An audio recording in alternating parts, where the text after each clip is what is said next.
Bonjour. On est ici pour la restitution du quatrième atelier du Barcamp qui portait le titre Entreprenez, vous n'êtes pas seul. Dans cet atelier, on traitait la thématique de l'accompagnement par la partie des experts et des chefs d'entreprise. C'est une thématique très vaste. On s'est fait remarquer ça par rapport aux interventions des professionnels venus cette journée-là. Et, euh, et disons, les étudiants qui ont participé, ils ne s'attendaient pas à avoir telle quantité d'informations qui ressortaient. Surtout, on a ressorti que c'était deux grandes parties. Donc, une partie plutôt idée et une autre partie plutôt passer au projet, passer à la matérialisation de cette idée. Dans cette partie idée, euh, la première chose que les gens ils font, c'est normalement confronter son idée avec l'opinion de son entourage. Il peut aller chercher des opinions auprès des différentes entités qui peuvent le renseigner.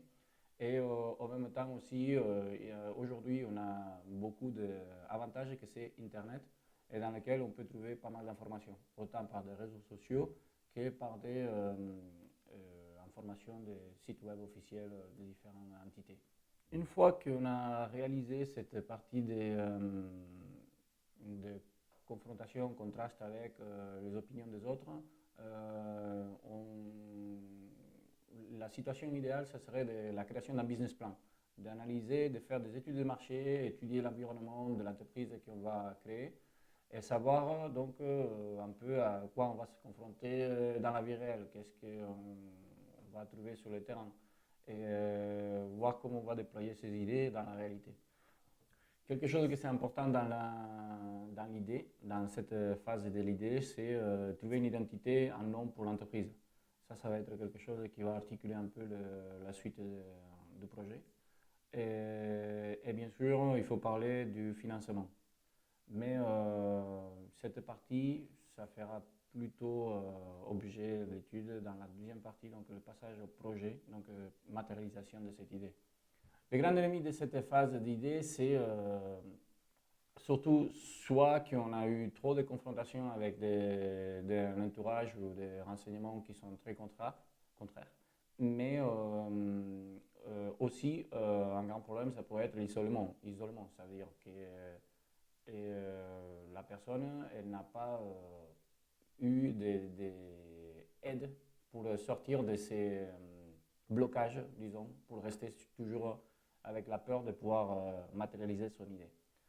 Par rapport à ça, c'est conseillé donc l'accompagnement, d'où les titres de cet atelier qui s'appelle Vous n'êtes pas seul. L'accompagnement, que ça peut être par un coach, par un mentor, par une chambre de commerce ou d'industrie, tous ces sortes d'accompagnement, ça sert à passer cette phase d'idée et vraiment qu'on voit que l'idée il est faisable, que c'est possible. Dans cette deuxième partie, ça qu'on voit, c'est les besoins de voir déjà d'analyser des choses concrètes. Donc, par exemple, les ressources humaines, juridiques et la communication. C'est, disons, la base de comment on va attaquer les projets sur le terrain. Et en relation à ça, il reste aussi une grande partie essentielle que ça serait les financements. Les financements, c'est ça qui en général il fait peur, disons, pour pouvoir démarrer, parce qu'en général, les gens qui commencent une idée, ben, normalement, ils n'ont pas assez d'argent pour pouvoir la mettre en place. Et cette financement, donc, ça peut être possible grâce à l'entourage, la famille ou des banques ou autres entités de crédit, mais aussi par des différents prix ou aides de l'État, comme par exemple ça a été nommé dans les ateliers AFD, que c'est ils financent des projets individuels et les entreprises d'économie sociale et solidaire. ainsi que l'État aussi propose les prêts OCO, qui soutiennent l'innovation et la création de petites et moyennes entreprises. Et à nos jours aussi, on a une nouvelle option que c'est le crowdfunding, que c'est littéralement fonds qui viennent de la foule. Ces dernières propositions, ça permet qu'on demande aux gens qu'on ne connaît pas sur Internet, qui participent à l'idée parce qu'ils sont intéressés à elle et qui financent des petites quantités pour pouvoir mettre en place l'idée finalement. Et en relation avec les projets, il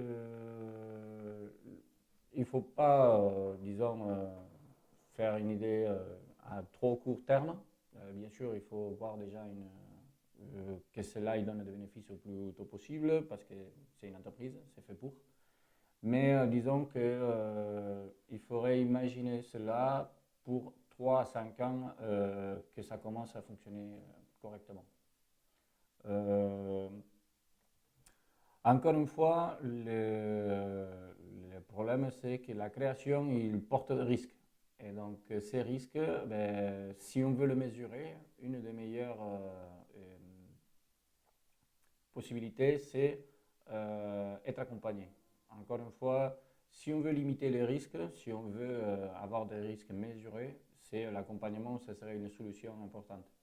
Parce qu'on serait accompagné par des gens qui ont déjà vécu cette situation ou qui ils aident assez souvent à des autres personnes dans la même situation. À mot de conclusion, comme il a été remarqué au long des ateliers réalisés, il faut regarder l'idée de qu'un projet d'entreprise, c'est un projet de vie. Donc, à vous de jouer.